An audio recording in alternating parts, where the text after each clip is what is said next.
देखिए internal energy क्या होता है मैं आपको बताता हूँ। अब मेरे को ये बताइए, पहले तो ये बताइए, देखो अह, चलो मैं बता देता हूँ। देखिए पहले तो ये बताइए, कोई भी सिस्टम है, इंटरनल एनर्जी को कैपिटल ई या यू से दोनों में से किसी से भी रिप्रेजेंट करते हैं। कोई भी मॉलिक्यूल है उसके पास कौन कौन सी एनर्जी हो सकती है? काइनेटिक एनर्जी, पोटेंशियल एनर्जी, और कौन सी एनर्जी हो सकती है? एक्सटर्नल।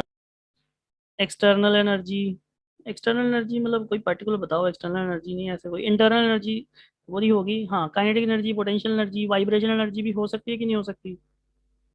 मैकेनिकल एनर्जी भी हो सकती है कि नहीं हो सकती? ट्रांसलेशनल एनर्जी भी हो सकती है कि नहीं हो सकती? ग्रेविटेशनल एनर्जी भी हो सकती है कि नहीं हो सकती? बॉन्ड एनर्जी भी हो सकती है कि नहीं हो सकती? ठीक है नहीं, रोटेशनल एनर्जी भी हो सकती है कि नहीं हो सकती? ऐसे ही बहुत सी एनर्जीज हैं जिनके आपको नेम भी नहीं पता, प्लस 1000 टाइप्स ऑफ एनर्जीज। इन सभी को आप क्या करते जाओ, ऐड करते जाओ। 1000 टाइप्स ऑफ एनर्जीज को जब आप सभी को सम करते हो, फिर जाके आप जो कैलकुलेट करते हो इंटरनल एनर्जी आती है। तो इंटरनल एनर्जी की डेफिनेशन क्या होती है? It is the sum of all the energies that are associated with the system and are temperature dependent. ये भी ध्यान रखना, टेम्परेचर डिपेंडेंट हो सारी एनर्जीज, मतलब ऑलमोस्ट सारी एनर्जीज टेम्परेचर डिपेंडेंट तो होती हैं। ठीक है नहीं? तो टेम्परेचर डिपेंडेंट हो, यानी कि ई हम बोलेंगे सिंपल, इसकी डेफिनेशन में लिख देता हूँ।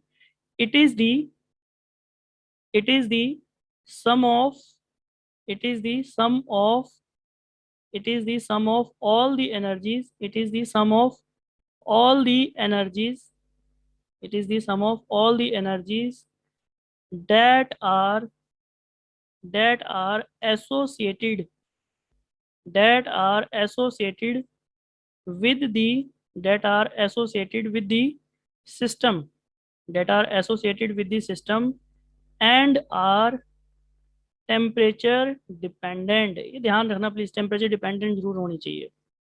ठीक है, टेम्परेचर डिपेंडेंट। ठीक है, मतलब सिस्टम के पास जितनी भी एनर्जी होती है ना, वो ऑलमोस्ट सारी टेम्परेचर डिपेंडेंट तो होती हैं। ठीक है नहीं? तो ये जितनी भी एनर्जीज को आप सभी एनर्जीज को ऐड कर दो, तो जब आप ऐड करेंगे तो इंटरनल एनर्जी कैलकुलेट कर लेंगे। अब क्वेश्चन उठता है कि भाई मेरे को ये बताओ कि आप absolute value of internal energy किसी भी सिस्टम की कैलकुलेट कर पाओगे इजीली? मतलब ये नो छोड़ो, सर। इजीली क्या, वैसे कर ही नहीं पाएंगे। क्यों नहीं कर पाएंगे? क्योंकि हमें तो यही नहीं पता कि इसमें कितनी एनर्जीज हैं। हमें इवन यही नहीं पता कितनी एनर्जीज हैं, तो उसको तो कैलकुलेट करना तो बहुत दूर की बात है।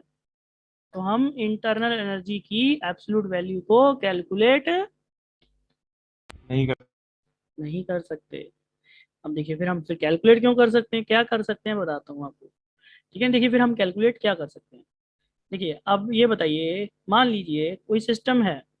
ठीक है नहीं, मान लीजिए कोई सिस्टम है और उसकी इंटरनल एनर्जी है E1। ठीक है नहीं, ये सिस्टम है कोई, और उसकी इंटरनल एनर्जी हम मान लेते हैं E1। ठीक है नहीं, टेम्परेचर है T1। ये इनिशियल स्टेट है। ठीक है नहीं? अब आपको पता है कि जो टेम्परेचर जैसे ही चेंज होगा तो इंटरनल एनर्जी भी क्या हो जाएगी, चेंज हो जाएगी। तो फाइनल इंटरनल एनर्जी है E2। ठीक है नहीं, और टेम्परेचर है T2। तो आपको एब्सोल्यूट वैल्यू तो नहीं निकाल सकते, एग्री करते हैं हम इस बात से, बट आप चेंज जरूर कैलकुलेट कर सकते हो, क्योंकि आप ये बोल सकते हो ना, delta E is directly proportional to delta T. क्योंकि जितना टेम्परेचर बढ़ेगा उतनी इंटरनल एनर्जी भी बढ़ेगी, डायरेक्टली प्रोपोर्शनल होगा कि नहीं होगा? यस। ठीक है नहीं, तो इंटरनल एनर्जी किससे बढ़ेगी, जैसे जैसे टेम्परेचर बढ़ेगा।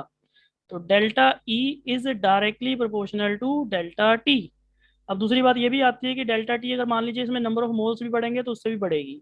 तो internal energy number of moles जैसे जैसे बढ़ेंगे तो उतनी हीट होती जाएगी। ठीक है नहीं, मतलब एनर्जी बढ़ती जाएगी। तो इन दोनों को कंबाइन करेंगे तो नेट रिजल्ट क्या आ जाएगा, delta E is directly proportional to n delta T. अगर जब आप प्रोपोर्शनलिटी साइन हटाते हो तो एक कांस्टेंट आता है, और जो कांस्टेंट होगा वो क्या कहलाएगा, यहाँ पर एक कांस्टेंट आता है, डेट वन इज दी, जो कांस्टेंट आता है वो आता है सी वी डेल्टा टी।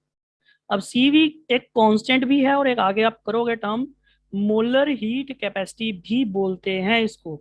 आगे करेंगे इसको, मैं बताऊंगा आपको क्या होती है टर्म, आगे करेंगे टॉपिक में। That one is the molar heat capacity.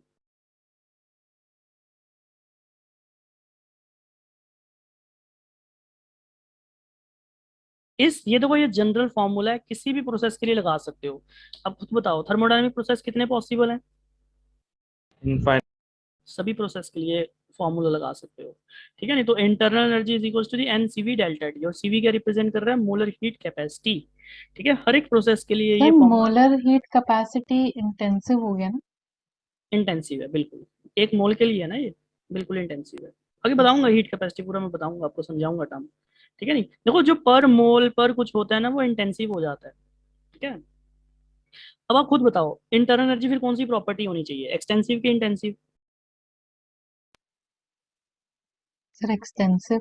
Extensive property, तो ये तो ध्यान रखना। और दूसरा पॉइंट, ये स्टेट फंक्शन है। देखो इंटरनल एनर्जी हमेशा इनिशियल और फाइनल कंडीशन के ऊपर डिपेंड करती है, बीच में क्या हो रहा है उससे कोई मतलब नहीं है उसको। ठीक है, नहीं तो इंटरनल एनर्जी स्टेट फंक्शन है, और ये एक्सटेंसिव प्रॉपर्टी स्टेट फंक्शन। और दूसरा थर्ड पॉइंट तो यही हो गया, absolute value of internal energy अब कैलकुलेट कर नहीं सकते। Absolute value of internal energy can't be calculated, but change in internal energy can be can be. Calculated. ठीक है ना, ये ध्यान रखना प्लीज इस पॉइंट का। ठीक है, नहीं देखो ये फॉर्मूला जो मैंने बताया ना ये वाला इंटरनल एनर्जी का, वैसे तो आपने गैस के साथ ही डील करना है, फॉर आइडियल गैस के लिए है ये फॉर्मूला। ठीक है, नहीं फॉर आइडियल गैस के लिए ध्यान रखना ये प्लीज। ठीक है, नहीं अगर सॉलिड और लिक्विड होता है ना तो उसके लिए क्या होता है फॉर्मूला, मैं वो भी बता देता हूँ आपको। फॉर लिक्विड्स एंड सॉलिड्स उसके लिए जो इंटरनल एनर्जी का फॉर्मूला होता है ना, शायद आपने किया भी हो, ये होता है एम, मतलब एम होता है यहाँ पर, M C S delta T. ठीक है, नहीं एम आता है यहाँ पर, मतलब एन नहीं आता। और ये क्या होती है? स्पेसिफिक हीट कैपेसिटी, शायद सुना हो आपने। यस सर, करा था ये। ठीक है ना, स्पेसिफिक हीट कैपेसिटी। चलो कोई नहीं, आगे आएगी टर्म, घबराओ मत, मैं करवाऊंगा आपको पूरा। तो हीट भी एक एनर्जी का मोड ही है। मतलब हीट भी क्या रिप्रेजेंट कर रहा है कि द मोड ऑफ एनर्जी, ये एक मोड ऑफ एनर्जी है ट्रांसफर्ड और exchanged between the system and surrounding during the thermodynamic process. यानी कि थर्मोडायनामिक प्रोसेस के टाइम में जो हीट चेंज होती है। ठीक है, नहीं मतलब हम बोलेंगे कि ये क्या है, हीट क्या है? एक मोड ऑफ एनर्जी है जो ट्रांसफर्ड होती है या एक्सचेंज होती है between the system and surrounding during the thermodynamic process, उसको हम बोलते हैं हीट। जैसे मैं आपको एग्जांपल से बताता हूँ। ठीक है, नहीं हीट का पर्टिकुलर कोई फॉर्मूला नहीं है, वो हम फर्स्ट लॉ ऑफ थर्मोडायनामिक्स से करते हैं। जैसे मान लीजिए ये सिस्टम है, जैसे मान लीजिए ये सिस्टम है। अब सिस्टम से देखो ये सराउंडिंग है, ये सिस्टम है, और जो एक्सटीरियर है ये सराउंडिंग है। मान लीजिए इसका टेम्परेचर जो है डेट वन इज दी, इसका टेम्परेचर है T1। ठीक है, और जो सराउंडिंग है ये सराउंडिंग है। ठीक है, और सराउंडिंग है, सराउंडिंग का टेम्परेचर क्या है? T2। देखो अभी वो कोई प्रोसेस मत समझना कि कोई एडियाबैटिक कोई ऐसा प्रोसेस नहीं है। देखो हीट फ्लो होगी, अब इसमें क्या होगा? टेम्परेचर डिफरेंस है। अब मैं मान के चल रहा हूँ बाय डिफॉल्ट की जो T1 है वो ग्रेटर देन है T2 से, तो बताओ क्या होगा? सिस्टम से हीट बाहर रिलीज होगी कि नहीं होगी? Yes sir. देखो हीट नहीं, देखो हीट तो एक मोड है, बस आप ये बोलिए कि सिस्टम से सराउंडिंग में एनर्जी रिलीज होगी, और जो एनर्जी ऐसे रिलीज होती है ना, डायरेक्टली एक्सचेंज होती है बिटवीन सिस्टम टू सराउंडिंग या सराउंडिंग टू सिस्टम, उसको हम बोलते हैं, उस मोड ऑफ एनर्जी को हम बोलते हैं हीट। यहाँ पर जो रिलीज होती है इसको हम बोलते हैं हीट, और ये क्यू से रिप्रेजेंट करते हैं। ठीक है, तो हीट एक मीडियम है एनर्जी का ही। ठीक है, नहीं तो जब सिस्टम और सराउंडिंग में एनर्जी एक्सचेंज होती है उस पर्टिकुलर एनर्जी को हम बोलते हैं हीट। आई थिंक ये क्लियर हो गया होगा, ये पॉइंट क्लियर है, ये पॉइंट। ठीक है तो हीट इसको बोलते हैं हम। देखो इसमें साइन कन्वेंशन आती है, जैसे देखिए इसमें आता है कि सिस्टम अगर हीट रिलीज कर रहा है, अगर इसमें सिस्टम हीट रिलीज कर रहा है, अगर आप सिस्टम हीट रिलीज कर रहा है तो उसका मतलब क्या होगा? मतलब क्या होगा? नेगेटिव होगा, साइन कन्वेंशन है, ध्यान रखना। Heat lost by the system क्या आएगा, नेगेटिव की पॉजिटिव? नेगेटिव। नेगेटिव। ठीक है, नहीं और heat gained by the system positive, positive. वो पॉजिटिव आएगा। चलिए अब देखते हैं इसमें कि हीट, देखो सिस्टम, हाँ मतलब ये आपको पता होना चाहिए कि जो हीट है वो एक एनर्जी का ही मीडियम है, डायरेक्टली सिस्टम और सराउंडिंग के बीच में एक्सचेंज होती है। ठीक है, तो बट ये देखिए इसमें अगर मैं नोट में लिखूं तो हीट क्या है, मैंने आपको शायद पहले भी बताया था, हीट एक पाथ फंक्शन है। ठीक है ना, हीट एक पाथ फंक्शन है, क्योंकि किस पाथ से जा रहे हो वहां हीट डिपेंड करेगी, तो ये क्या है? Path function. पाथ फंक्शन है, और दूसरा ये कौन सी प्रॉपर्टी है, एक्सटेंसिव की इंटेंसिव? अब आप खुद बताओ, सिस्टम में अगर मान लो जैसे पर्सन ही है, रूम में अगर ह्यूमन बींग्स ज्यादा होंगे तो रूम से हीट बाहर ज्यादा रिलीज होगी कि नहीं होगी? कम होंगे तो हीट कम रिलीज होगी। तो फिर मैटर के ऊपर डिपेंड कर रही है कि नहीं कर रही हीट? बिल्कुल कर रही है। तो फिर कौन सी प्रॉपर्टी होगी ये? Extensive. एक्सटेंसिव प्रॉपर्टी, ठीक है नहीं, this one is the extensive property. अब उसके बाद आता है वर्क, नेक्स्ट एनर्जी का मीडियम, ठीक है नहीं। देखो ये एक्सटेंसिव प्रॉपर्टी है वर्क। देखिए वर्क ना, पहली बात तो तीन तरह के वर्क होते हैं। फर्स्ट आता है, that one is the electrical work, second क्या मैकेनिकल वर्क, एक आता है थर्मोडायनेमिक वर्क। अभी जो हम डिस्कस करेंगे थर्मोडायनेमिक वर्क। अब देखो वर्क का मीनिंग क्या होता है, पहली बात तो देखिए वर्क भी एक एनर्जी का ही मोड है। मैं आपको बता देता हूँ वर्क भी क्या है, एक मोड ऑफ एनर्जी है, मतलब मोड ऑफ एनर्जी है। और वर्क की तरह इसमें क्या होता है, work done by the system होता है, मतलब वर्क डन ऑफ सिस्टम होता है अगेंस्ट द एक्सटर्नल प्रेशर। मैं अगर बात करूं, देखो वर्क डन होता है जो, देखिए मतलब वर्क भी एक सर एनर्जी। हाँ जी, हाँ जी, बताइए। सर आप फिर से बता सकते हो कि आपने हीट को एक्सटेंसिव प्रॉपर्टी कैसे? हीट को एक्सटेंसिव इसीलिए बोला क्योंकि अब खुद बताइए, कोई भी सिस्टम है, अगर यहाँ पर मैं जस्ट एक एग्जांपल लिया था ह्यूमन बींग्स का। जैसे मान लीजिए कोई रूम है, उसमें अगर 5 ह्यूमन बींग्स हैं और उसमें सीधे हम 5 से 50 कर देते हैं, तो गर्मी बढ़ जाएगी कि नहीं बढ़ जाएगी रूम में? Yes sir. तो हीट फ्लो ज़्यादा होगा, क्योंकि ओके। हीट, समझे कि नहीं समझे? वैसे ही हाँ। गैस के मॉलिक्यूल्स के लिए भी एप्लीकेबल है। अब देखिए वर्क, वर्क क्या होता है, ये भी एक एनर्जी का ही मोड है, ठीक है नहीं। वर्क डन क्या होता है, देखिए क्या होता है, it is the mod of energy, it is the mod of energy, it is the mode of energy as work done, it is the mode of energy as work done of system, as work done of system, मतलब work done of system होता है against the, work done of system against the external pressure, against the external pressure, ठीक है नहीं, against the external pressure. तो ये क्या होता है बेसिकली, वर्क क्या होता है, it is the mode of energy as work done of system against the external pressure, P external, ठीक है ना। अगेंस्ट द एक्सटर्नल प्रेशर मैं बता रहा हूँ, ये ड्यूरिंग एक्सपेंशन या कॉन्ट्रेक्शन ऑफ गैस भी हो सकता है, कुछ भी हो सकता है। ड्यूरिंग एक्सपेंशन या contraction of gas, during expansion and contraction of gas, या एक्सपेंशन या कॉन्ट्रेक्शन ऑफ गैस हो सकता है ये, ड्यूरिंग एक्सपेंशन और कॉन्ट्रेक्शन ऑफ गैस।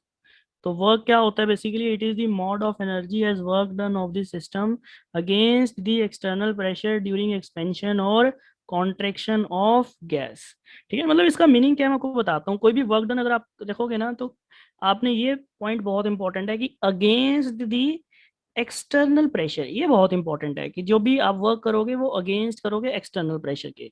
और ठीक है ना, ये बहुत इंपॉर्टेंट है पॉइंट। और ये भी क्या है, एक एनर्जी ही है, मैं फिर बोल रहा हूँ, ये भी एनर्जी का ही मोड है एक, ठीक है ना, एनर्जी ही है ये। तो यहाँ पर हम बोलेंगे कि ये भी एक एनर्जी की टर्म ही है। अब देखो इसको कैसे रिलेट करते हैं हम एनर्जी से, ध्यान से समझिए वर्क डन कैसे होगा। जैसे हमको बताता हूँ, जैसे देखिए मान लीजिए ये एक सिलेंडर है, सिलेंडर, ठीक है नी, और इसमें गैस फिल है। तो ये सिलेंडर है, ठीक है ना, यहाँ पर एक सिलेंडर है और ये गैस फिल है। तो this one is the cylinder और ये गैस फिल है। यहाँ पर मान लीजिए ये एक पिस्टन है, मूवेबल पिस्टन है, ठीक है नहीं। तो यहाँ पर देखो गैस फिल है यहाँ पर, this one is the cylindrical cylinder, और यहाँ पर क्या है, गैस, और इसमें volume V1, this one is the volume V1, ठीक है ना, ये वॉल्यूम V1 है। और अगर ये यहाँ से यहाँ पर देखो, ये यहाँ पर ये गैस है, अब धीरे धीरे ये क्या करेगी, एक्सपैंड करेगी। अगर मान लीजिए ये एक्सपैंड कर रही है, ध्यान से समझना अभी, अब धीरे धीरे क्या करेगी ये एक्सपैंड, मान लीजिए कॉन्ट्रैक्ट भी कर सकती है, ऐसा कुछ नहीं है। अगर मान लीजिए एक्सपैंड करके यहाँ तक आ जाती है, ठीक है ना, एक्सपैंड करके आ जाती है, तो फाइनल वॉल्यूम कितना हो जाएगा, V2, ठीक है ना, यहाँ पर आ जाती है। तो देखिए यहाँ से यहाँ पर ये जो फाइनल वॉल्यूम है, हम ये मान लेते हैं कितना हो जाता है, V2, ठीक है ना, फाइनल वॉल्यूम जो हो जाता है that one is the V2।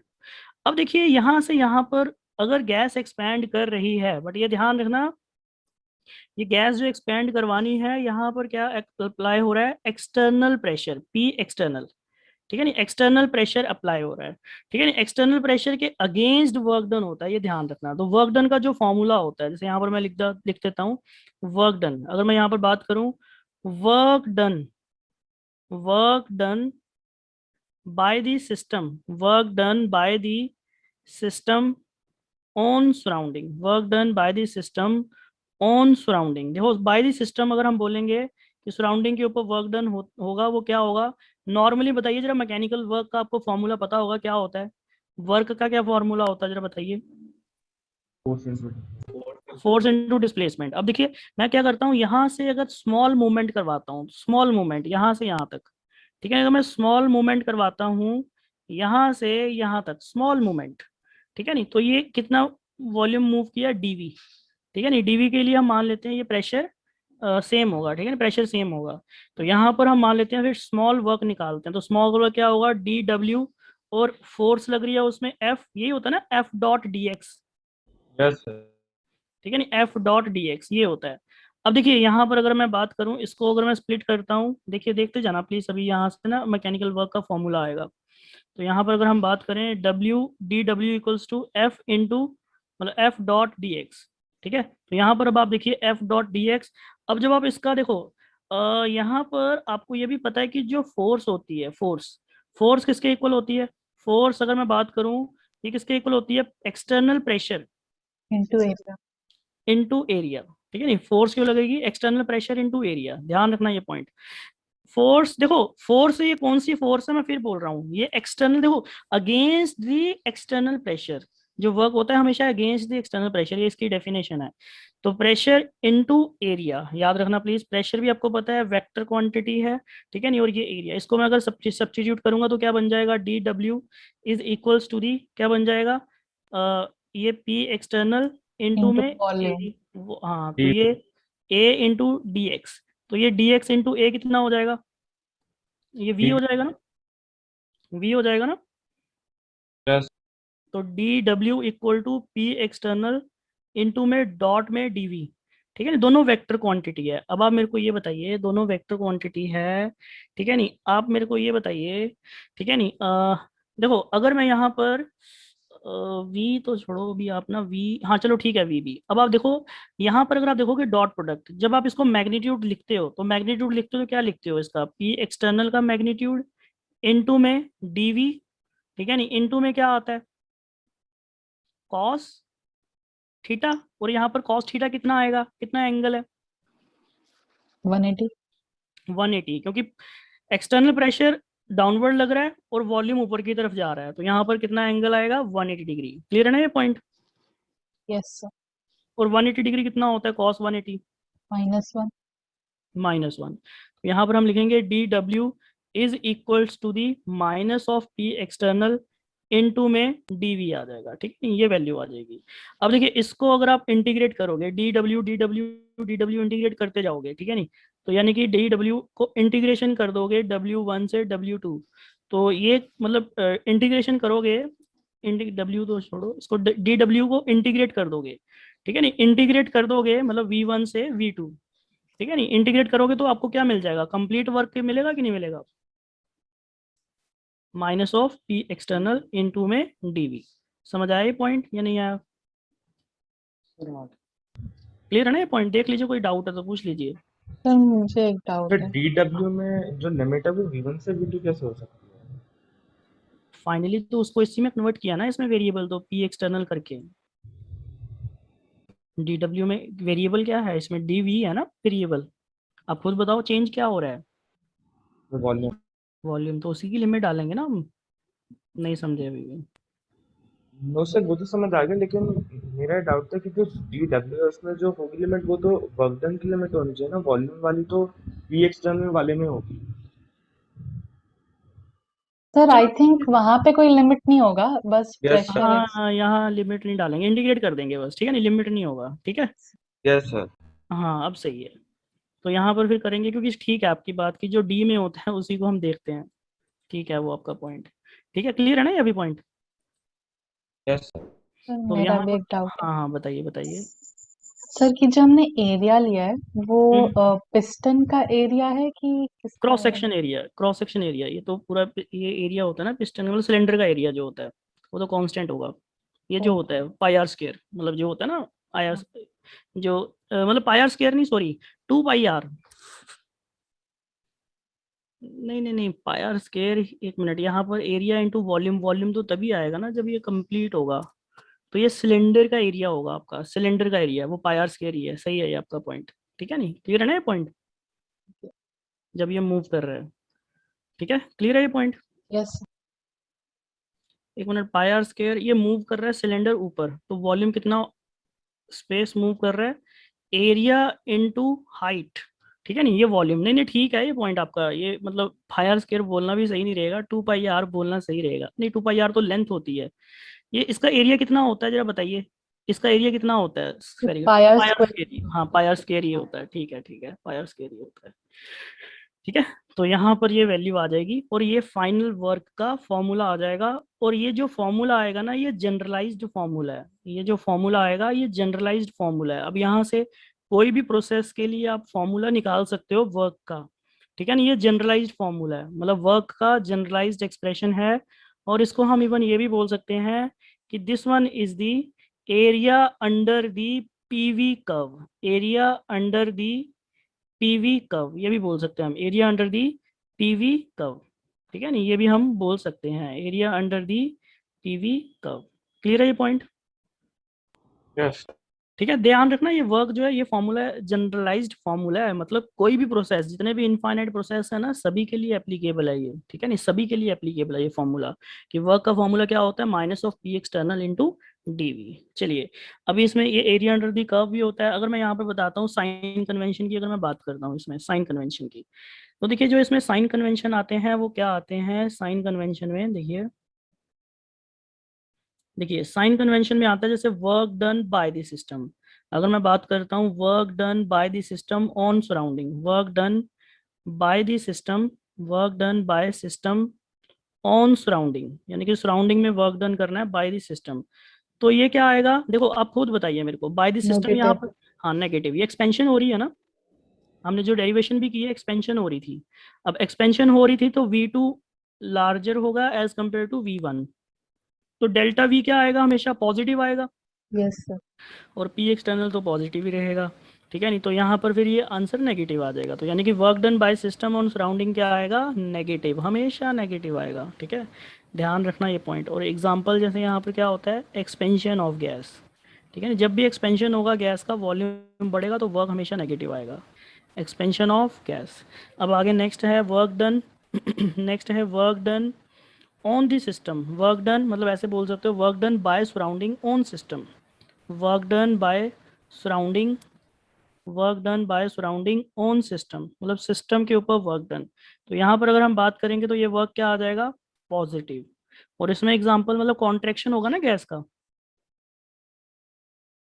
तो यहाँ पर यस सर, एग्जांपल क्या आ कंप्रेशन जाएगा, होगा। हाँ बिल्कुल, तो हम यहाँ पर बोलेंगे कॉन्ट्रैक्शन। ठीक है नहीं, कॉन्ट्रैक्शन ऑफ गैस। ठीक है ना, गैस क्या होगी, कॉन्ट्रैक्ट होगी, तो यहाँ पर वर्क क्या आएगा, पॉजिटिव आएगा। ठीक है, तो ये पॉइंट ध्यान रखना। अब देखो मैं जैसे एक दो एग्जांपल बताता हूँ, फिर बाद में लास्ट में हम कंक्लूड करेंगे। जैसे मैं एक दो एग्जांपल बता देता हूँ आपको, जैसे वर्क डन, जैसे अगर हम बात करें, एक मिनट जस्ट वेट प्लीज।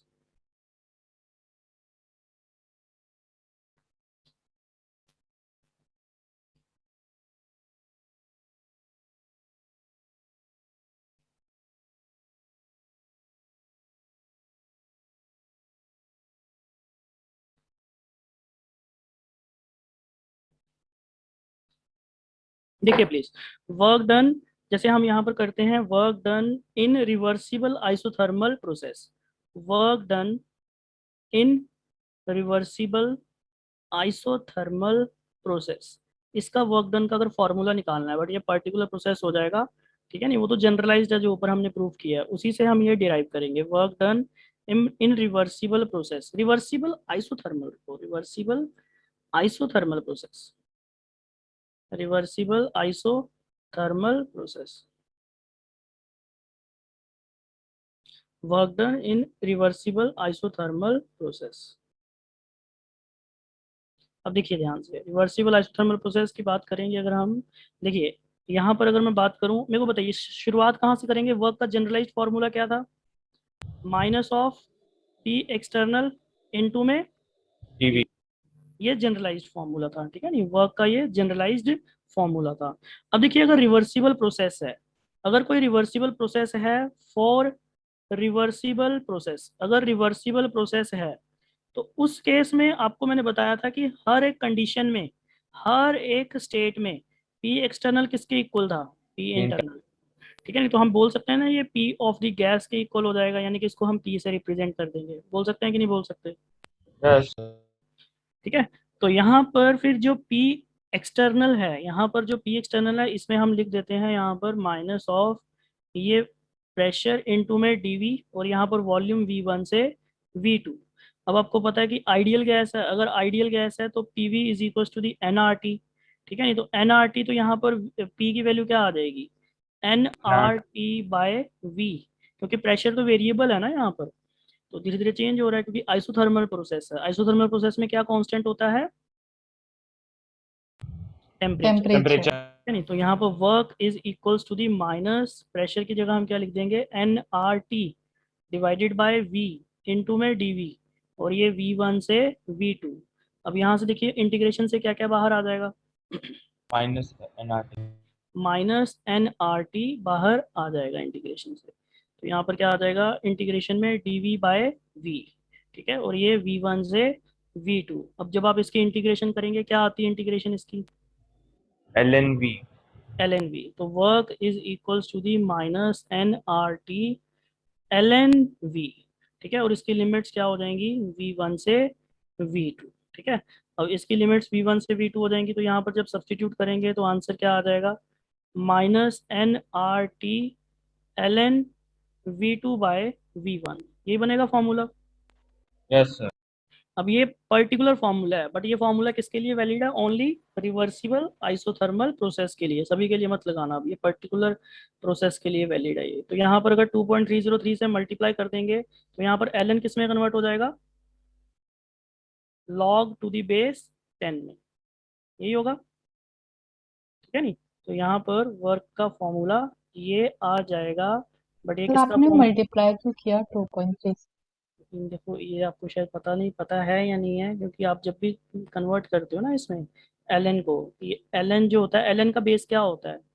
ई। ई होता है, तो इसमें 2.303 से मल्टीप्लाई करते हैं तो ये लॉग में कन्वर्ट हो जाता है, और लॉग का बेस क्या होता है? 10। 10, ठीक है नहीं, तो ये रिलेशन होता है। पता था ओके। या नहीं पता था ये? नहीं। नहीं पता था तो याद कर लो, ये बहुत कॉमन है, क्योंकि आपको पता है ना लॉग को कैसे कन्वर्ट करते हैं बेस से, तो वो जो भी होता है फॉर्मूला वहां से आता है ये याद रखो, इंपॉर्टेंट है ये, ओके। ठीक है। चलिए ये वर्क का सर फॉर्मूला आ जाएगा। 1 मिनट ऊपर आप स्क्रॉल कर सकते हैं। बिल्कुल, कौन सा पॉइंट बता दीजिए। सर 1 मिनट स्टार्ट से वो थोड़ा लिखना। ये रिवर्सिबल आइसोथर्मल प्रोसेस है। सर मैं एक्चुअली स्क्रीनशॉट ले रही ताकि मैं बात। अच्छा अच्छा अच्छा, देख लो आप, मेरे को पता नहीं अब कहाँ से है, मैं स्टार्टिंग से। थोड़ा सा नीचे। सर और हम्म। नीचे। तो थोड़ा और नीचे। ओके, कोई नहीं।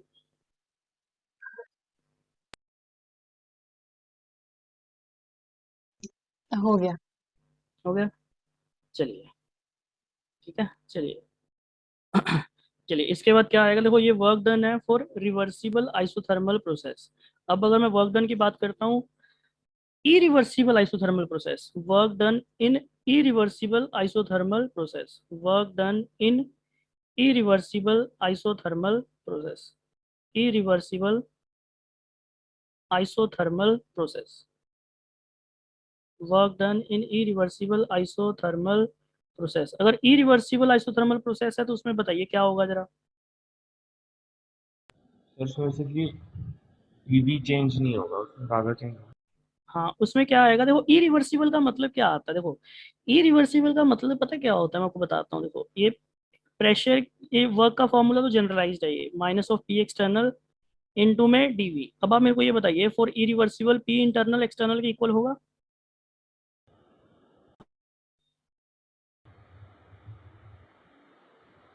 For irreversible process P internal और एक्सटर्नल इक्वल होंगे या नहीं होंगे? यस। नहीं होंगे। कैसे होंगे नहीं इरिवर्सिबल? होगा नहीं सर, होंगे। बस इनिशियल और फाइनल स्टेट में इक्वल होगा। हाँ, हर एक स्टेट में तो नहीं होंगे ना। वो इनिशियल स्टेट है तो वो फायदा ही नहीं है उसमें। ठीक है, नहीं हर स्टेट में तो नहीं होंगे। बट हाँ, यहाँ पर ये भी ध्यान रखना कि जो एक्सटर्नल प्रेशर है ना, यहाँ पर जो एक्सटर्नल प्रेशर है वो कांस्टेंट रहेगा, वो चेंज नहीं होता। क्योंकि देखो, कोई भी गैस अगर अचानक से एक्सपैंड कर रही है तो एक्सटर्नल प्रेशर तो वही रहेगा उसमें। मान लीजिए 1 atm है, तो बीच में कोई भी गैस का कोई भी प्रेशर हो, बट धीरे धीरे वो तब तक ही एक्सपैंड करेगी ना जब तक वो मतलब जो भी चेंज आए वो किसके इक्वल ना आ जाए, 1 atm के इक्वल। तो तब तक ही एक्सपैंड करेगी ना जब तक वो एक्सटर्नल प्रेशर के इक्वल ना आ जाए। Yes sir. तो कहने का मतलब क्या हुआ, एक्सटर्नल प्रेशर तो कांस्टेंट ही रहा। पहले भी वही था, बाद में भी वही था। चेंज चेंज तो उसमें आ रहा है ना, लार्ज चेंज जो डेल्टा चेंज आ रहा है उससे कोई मतलब नहीं है, क्योंकि एक्सटर्नल प्रेशर इसमें कांस्टेंट रहता है। तो हमेशा ध्यान रखना, कोई भी प्रोसेस हो अगर इरिवर्सिबल प्रोसेस है, अगर इरिवर्सिबल है ना, तो उसमें एक्सटर्नल प्रेशर सेम हो जाता है, कांस्टेंट हो जाता है इरिवर्सिबल में। याद रखना ये प्लीज पॉइंट, कि इरिवर्सिबल प्रोसेस में एक्सटर्नल प्रेशर कांस्टेंट हो जाता है। अगर कांस्टेंट हो जाएगा एक्सटर्नल प्रेशर तो बताओ फिर ये इंटीग्रेशन से क्या आ जाएगा? बाहर आ जाएगा। बाहर आ जाएगा। तो ये फॉर्मूला बन जाएगा इंटीग्रेशन ऑफ डीवी, और ये V1 से V2। अब इसके इंटीग्रेशन करेंगे तो ये तो इजी है। तो work is equals to the minus of P external into जो में माइनस डेल्टा वी। हाँ, ये आ जाएगा ना V2 माइनस V1। यही आएगा सॉल्व करके। ठीक है। बट ये फॉर्मूला किसके लिए एप्लीकेबल है? और इरिवर्सिबल आइसोथर्मल। इरिवर्सिबल के लिए ध्यान रखना ये पॉइंट। ठीक है, इरिवर्सिबल के लिए वैलिड है। अब देखिए, मैं एक क्वेश्चन पूछता हूँ आपसे, मेरे को आंसर देना सोच के, देखते हैं अगर आपको समझ आया तो। ठीक है, नहीं ये तो हो गया इरिवर्सिबल आइसोथर्मल, ये हो गया रिवर्सिबल आइसोथर्मल। ठीक है, नहीं वैसे ही आप सभी प्रोसेस के फॉर्मूले निकालोगे, अभी आपको धीरे धीरे करके बताऊंगा, कंक्लूड करेंगे। बट अभी मैंने एक ही फॉर्मूला बताया है।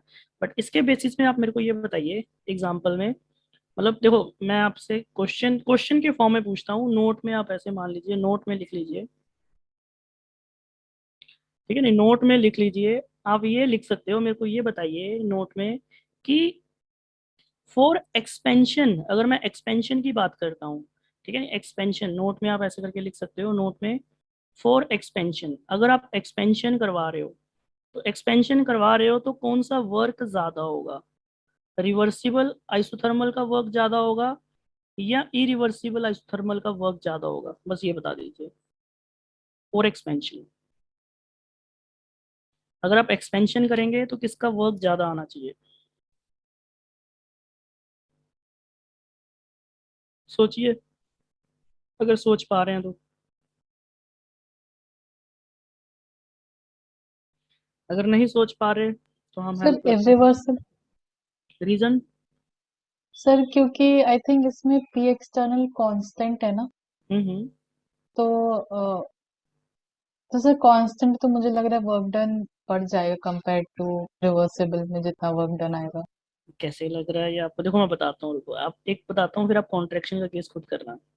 देखो आप मेरे को ये बताइए, रिवर्सिबल प्रोसेस होता है और वॉल्यूम प्रेशर वॉल्यूम कर्व अगर आप बनाते हो, प्रेशर वॉल्यूम, ठीक है ना, प्रेशर वॉल्यूम कर्व बनाते हो, टेम्परेचर कांस्टेंट है, तो मेरे को खुद बताइए कर्व ऐसे आती है रेक्टेंगुलर हाइपरबोला? ऐसे ही आती है ना, बताइए। यस। ठीक है ना, आइसोथर्मल प्रोसेस वो किया हुआ ना आपने, वो बॉयल्स लॉ की कर्व ही आएगी ऐसे।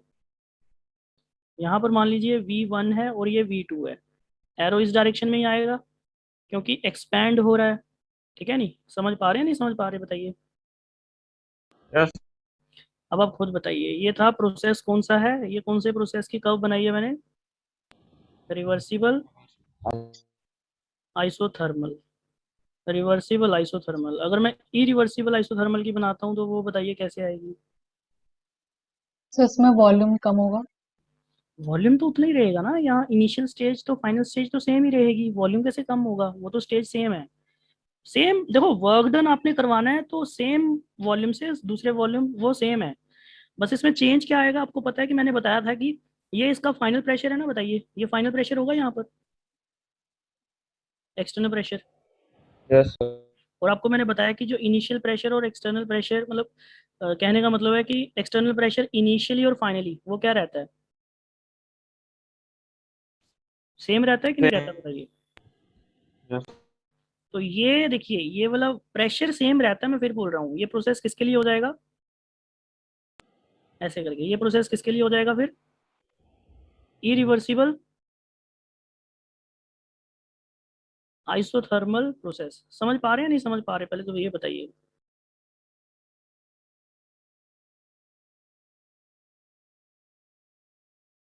बताइए, क्लियर हो रहा है ये point.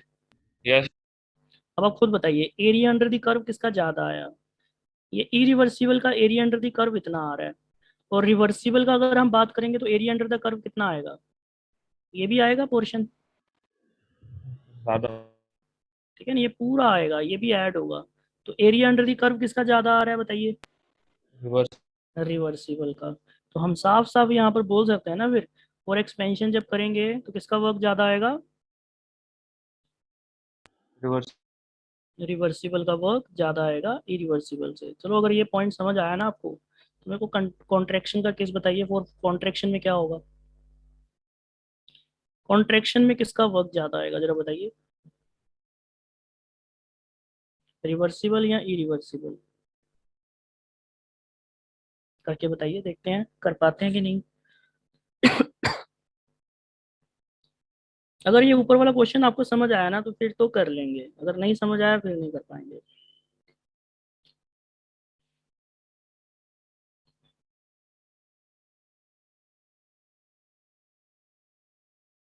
Sir I think reversible ही होगा। रिवर्सिबल ही होगा, रीजन, सर बस ग्राफ बस उल्टा बन जाएगा। ग्राफ उल्टा बन जाएगा, देख लेते हैं। निश्चय हाँ। आप बताइए कोई answer. I think sir reversible ही होना चाहिए, क्योंकि अगर हम कंप्रेशन करेंगे तो उससे बेसिकली जो वॉल्यूम का जो है साइन वो चेंज होगा। बिल्कुल सही है। चलिए कोई नहीं, माधव आप बताइए कुछ। हाँ सर कुछ नहीं। हाँ हाँ, मतलब ये क्या होना चाहिए, आपने रिवाइज किया था प्रीवियस लेक्चर। हाँ सर वो देखा था मैंने जो आपने लेक्चर हाँ हाँ, ये भी समझ आ रहा है देखा। पॉइंट जो मैं भी समझा रहा हूँ। हाँ सर। हाँ, तो किसका होना चाहिए कॉन्ट्रेक्शन में वर्क, जरा बताइए, ज्यादा किसका होना चाहिए, हम्म, नहीं पता चल रहा, चलिए कोई नहीं, कोई दिक्कत नहीं है। किरी का आप हेल्प करेंगे। सर मेरे पास श्योर सर नहीं शो नहीं हो रहा। कॉन्ट्रैक्शन हो रहा है तो मतलब वॉल्यूम तो घट रहा है ना, चेंज इन वॉल्यूम। बिल्कुल वॉल्यूम घट रहा है, बिल्कुल सही बात है। तो मतलब वर्क डन पॉजिटिव होगा। वर्क डन तो पॉजिटिव होगा, ठीक है। Sir area. देखो, आपको मैग्नीट्यूड बताना है पहली बात तो, वो नेगेटिव और पॉजिटिव वो मत देखो, आपको मैग्नीट्यूड बताना है, ठीक है नहीं, मैग्नीट्यूड मैं फिर बोल रहा हूँ, नेगेटिव और पॉजिटिव मत देखो, ठीक है, आपको मैग्नीट्यूड बताना है बस। हाँ जी। आदर्श आप बताएंगे। चलिए कोई नहीं, देखो मैं बताता हूँ आपको, आप ये देखिए, आपको ये तो पता ना कि ये वॉल्यूम, ये प्रेशर वर्सेस वॉल्यूम, ठीक है, ये प्रेशर वर्सेस वॉल्यूम जो इरिवर्सिबल कर्व है वो, सॉरी इरिवर्सिबल कह रहा हूँ, मतलब रिवर्सिबल है उसकी तो कर्व ऐसे ही आएगी ना, ऐसे ही आएगी, बताइए ऐसे ही आएगी ना। Yes sir. बट इसमें ये पॉइंट ध्यान रखने वाला है कि इसमें जो फाइनल कंडीशन है, क्योंकि एरो जो है कॉन्ट्रेक्शन हो रहा है, तो यहाँ से यहाँ पर जा रहा है, ठीक है नहीं, यहाँ से यहाँ पर जा रहा है, ठीक है नहीं, तो V1 से ये V2 है। अब ये मेरे को बताइए कि यहाँ पर जो फाइनल प्रेशर है, रिवर्स इरिवर्सिबल का प्लॉट करेंगे तो फाइनल प्रेशर यही आ रहा है ना, यस। अगर फाइनल प्रेशर ये आ रहा है तो आप बताओ फिर उसका इनिशियल प्रेशर भी क्या रहेगा, इरिवर्सिबल में सेम रहेगा, सेम रहेगा कि नहीं रहेगा। यस। तो फिर बताइए, ये इरिवर्सिबल का प्रेशर है, तो ये इरिवर्सिबल का है, ठीक है नहीं। देखिए अब बताइए, आई थिंक पता नहीं अभी समझ आया नहीं आया अभी आपको, किसका वर्क ज्यादा आया, सर इरिवर्सिबल का। ये रिवर्सिबल का, ठीक है नहीं, और ये रिवर्सिबल, समझ आया या नहीं आया अभी भी। मैंने आपको बताया कि जब भी इरिवर्सिबल होता है तो उसमें एक्सटर्नल प्रेशर सेम होता है, तो इसका V2 जो है वही इनिशियल भी रहेगा। तो यहाँ पर अगर आप देखोगे, तो रिवर्सिबल में आप ध्यान से देखिए, इतना वर्क आ रहा है एरिया अंडर द कर्व, तो किसका वर्क ज्यादा होगा आप खुद बताइए। इरिवर्सिबल का। समझ आया ये पॉइंट यस या नहीं आया? तो ये प्लीज क्लियर होना चाहिए, ठीक है। सर इनका क्लियर है? हाँ जी, हाँ एक जी बार बताइए। ये फिर से बता मैं बता देता हूँ। देखिए, आपको ये पॉइंट तो क्लियर है ना कि जो मैंने बताया था कि एक्सटर्नल प्रेशर क्या होता है यस सर इरिवर्सिबल प्रोसेस के लिए? कांस्टेंट कांस्टेंट होता है। तो बस कांस्टेंट होता है, तो कांस्टेंट मतलब जो फाइनल है वही इनिशियल रहेगा। फाइनल को देख के इनिशियल बनाना है, ना कि इनिशियल को देख के फाइनल। पहली बात तो मैं ये भी बता देता हूँ, क्योंकि फाइनल जो होगा वही इनिशियल होगा। पॉइंट समझ रहे हैं? आपने इरिवर्सिबल में कैसे बनाना है, जो फाइनल होगा ना वही इनिशियल होगा। गलती से भी ये मत बनाना कि इनिशियल जो होगा वो फाइनल होगा, वो गलत हो जाएगा। आप फाइनल को देख के बनाइए। तो यहाँ पर बताइए इरिवर्सिबल प्रोसेस है, ओके सर समझ में आ गया ठीक है नहीं, तो ये फाइनल है, तो वही वो क्या होगा, इनिशियली भी होगा, ठीक है, ये इनिशियल भी होगा। तो फिर इसमें एरिया अंडर दी कर्व देखोगे, ये ये तो है ही है, ठीक है ना, ये पूरा आ जाएगा, ये पूरा आ जाएगा एरिया अंडर दी कर्व। समझ आ गया पॉइंट अभी? यस सर तो इरिवर्सिबल का वर्क ये होगा, ठीक है। चलिए अभी कुछ क्वेश्चंस देते हैं आपको वर्क के ऊपर। इरिवर्सिबल का वर्क जो सर है, बट हम इनिशियल को क्यों नहीं देख सकते, जैसे आप बोल रहे हो कि फाइनल को ही देखना पड़ता है ग्राफ प्लॉट करने के लिए। नहीं नहीं, इनिशियल को भी देख सकते हैं, ऐसा नहीं है, बट यहाँ पर अगर आप देखोगे ना, ये मतलब प्रेशर जो है ना, ये इनिशियल, पहली बात तो क्योंकि इनिशियल आपको पता ही नहीं एक्सटर्नल प्रेशर क्या है। पहली बात तो वो तो प्रोसेस को देख के पता चलेगा ना, क्योंकि वो देखो हमें ये पता है कि प्रोसेस कहाँ पर जाके रुकेगा, और जहां पर जाके रुकेगा प्रेशर तो वो उसके एक्सटर्नल प्रेशर के इक्वल होगा, तो वही उसकी इनिशियल कंडीशन भी रहेगी। ऐसा नहीं है नहीं देख सकते, सर क्योंकि तो इस ग्राफ में स्टार्ट तो V1 से हो रहा है। स्टार्ट तो V1 से हो रहा है, बिल्कुल सही बात है, बट यहाँ पर जो प्रेशर P1 है, ये किसका प्रेशर है? पहली बात तो ये बताइए, ये इंटरनल प्रेशर है। मेरा पॉइंट समझ रहे हैं? ये इंटरनल प्रेशर है, और यहाँ पर ये जो चेंज आ रहा है, ये डेल्टा P का चेंज आ रहा है। आप देखो, आप समझ नहीं रहे हो, देखो ये तो रिवर्सिबल है, रिवर्सिबल में तो कोई दिक्कत नहीं है। आप ये बोल रहे हो कि ये एक्सटर्नल प्रेशर होना चाहिए, ये बोल रहे हो आप। सर मैं बोल रही हूँ कि इरिवर्सिबल के लिए जैसे आपने बोला कि प्रेशर तो कांस्टेंट रहता है थ्रू आउट इरिवर्सिबल द के लिए हाँ, प्रोसेस। हाँ बिल्कुल, एक्सटर्नल प्रेशर कांस्टेंट रहता है, ये ध्यान रखिए। हम्म। अब बताइए। और सर जो रिवर्सिबल का जो कर्व है, हम्म। जो V1 पे जो डॉट जो आपने बनाया रेड कलर का, वो P इंटरनल है कि P एक्सटर्नल है? यहाँ तो इनिशियल तो इक्वल है ना, आप मान के चलिए, इंटरनल है, P इंटरनल है, पहली बात तो P इंटरनल है, एक्सटर्नल नहीं है। एक्सटर्नल ये है, क्योंकि वो P इंटरनल है। धीरे धीरे गैस क्या होगी इरिवर्सिबल प्रोसेस में, क्योंकि वो तो प्रेशर जो एक्सटर्नल प्रेशर है, क्योंकि गैस यहाँ तक एक्सपैंड हो रही है, तो इतना प्रेशर हो रहा है फाइनली। और प्रेशर इतना, वो मैंने आपको क्या बताया है कि वो प्रेशर तब तक एक्सपैंड करेगी जब तक उसका प्रेशर किसके इक्वल ना आ जाए, इंटीरियर इंटरनल इंटरनल। गैस, हाँ नहीं, इंटरनल गैस का प्रेशर एक्सटर्नल के इक्वल ना आ जाए। तो यहाँ ओके सर पर, हाँ तो यहाँ पर फाइनल को देख के ही आप फाइनल को देख के ही आप इनिशियली बना सकते हो, वो ज़्यादा बेटर रहेगा। क्योंकि आप इसको देख के बनाने लगोगे तो कंफ्यूज हो जाओगे, ऑब्वियसली है, क्योंकि ये इंटरनल प्रेशर है। इसलिए क्योंकि गैस यहाँ तक एक्सपेंड कर रही है और इरिवर्सिबल प्रोसेस है, तो प्रेशर कांस्टेंट रहेगा एक्सटर्नल, तो उसका इनिशियल प्रेशर भी ये रहेगा। अभी भी समझे या नहीं समझे? समझ गए। ठीक है नहीं। चलिए ध्यान रखना, ये पॉइंट कभी भी कर्व बनानी है तो ये इंपॉर्टेंट पॉइंट है कि जो वर्क होता है, अगर एक्सपेंशन होती है तो रिवर्सिबल वर्क ज़्यादा होता है, अगर कॉन्ट्रेक्शन होती है तो इरिवर्सिबल वर्क ज़्यादा होता है।